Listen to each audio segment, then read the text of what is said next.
Hey guys, it's Woody the Unexceptional Gamer bringing you a little bit of Search and Destroy, which I rarely play, in the competitive playlist, which I sometimes play. I use the FAMAS because it's my best gun, and here in the competitive playlist, that's where the best players roam, and yeah, so here I am doing my thing.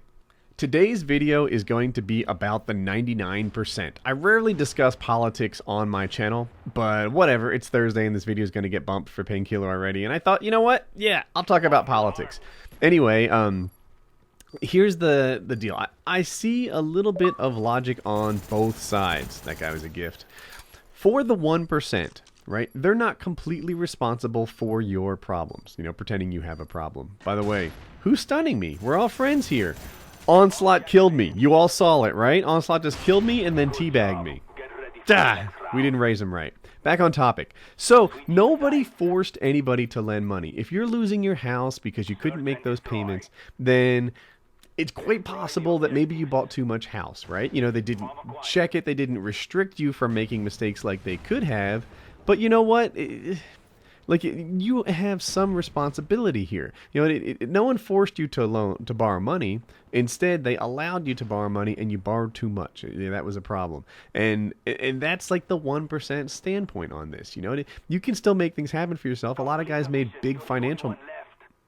I'm the only one left. Time to clutch it, baby. Time to clutch it. How's it gonna go? How's it gonna go? Damn it. Damn it.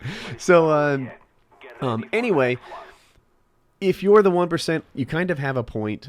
No one forced anyone to borrow money, and now that they got themselves into money problems, then, yeah, you know, what are you gonna do?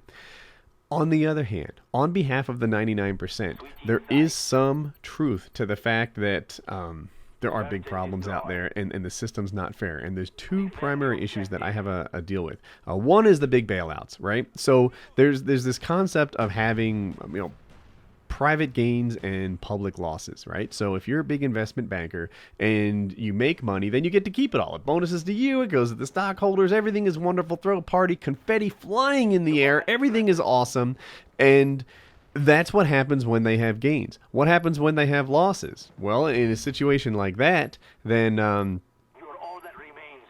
Finish the mission. Really? I have to clutch it again? You sons of bitches, stop dying. So, back on topic.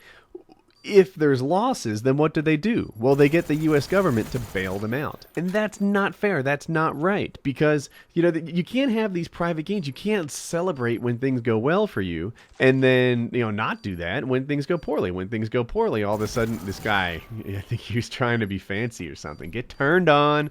Anyway, yeah, when things go poorly, you can't ask me to bail you out, giant investment bankers. That's not right, you know. What if I have a bad year? You know, does the government bail me out? No.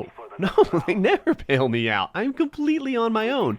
But for the influential, they get bailed out. And that's only half of the problem. The other half of the problem is this, taxation, right? So here's the deal. If you work for your money, that's just about everyone who does dollars for hours. And I'm not talking about just the, you know, retail workers or McDonald's employees or whatever.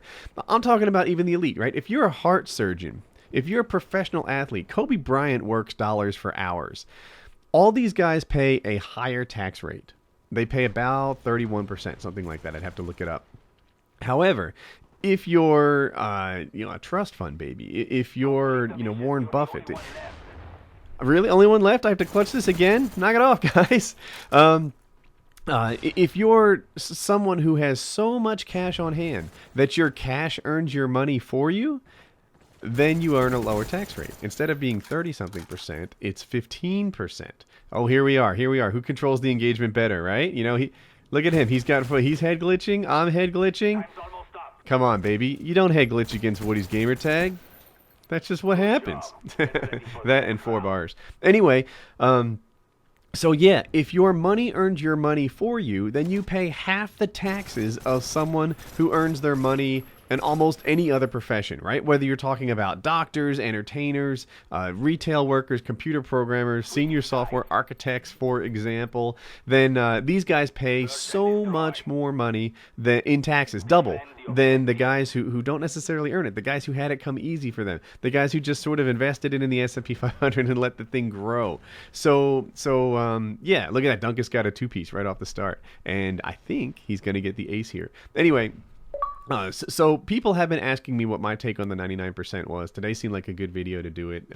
I try not to talk about politics too much. Look, Ace got, Dunkus got all four.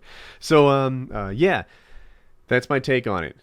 If there's some change that needs to be made, regular people can be more responsible when taking on debt.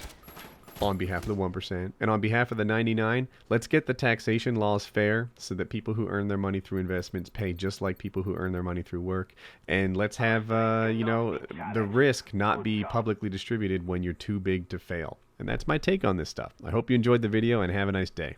Okay, if you're new here and you like the vid, up in the top right, there's a subscribe button.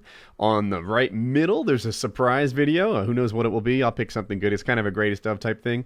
2 recent videos you may have missed. Modern Warfare 3 news. I saw an interview with the executive producer, I think, of Modern Warfare 3, and he talks about some things I hadn't heard before. And at the bottom, which is the best Call of Duty ever, where I get totally passionate, got lots and lots of feedback on that one. If you missed it, you probably shouldn't. So those are today's videos, and have a good day.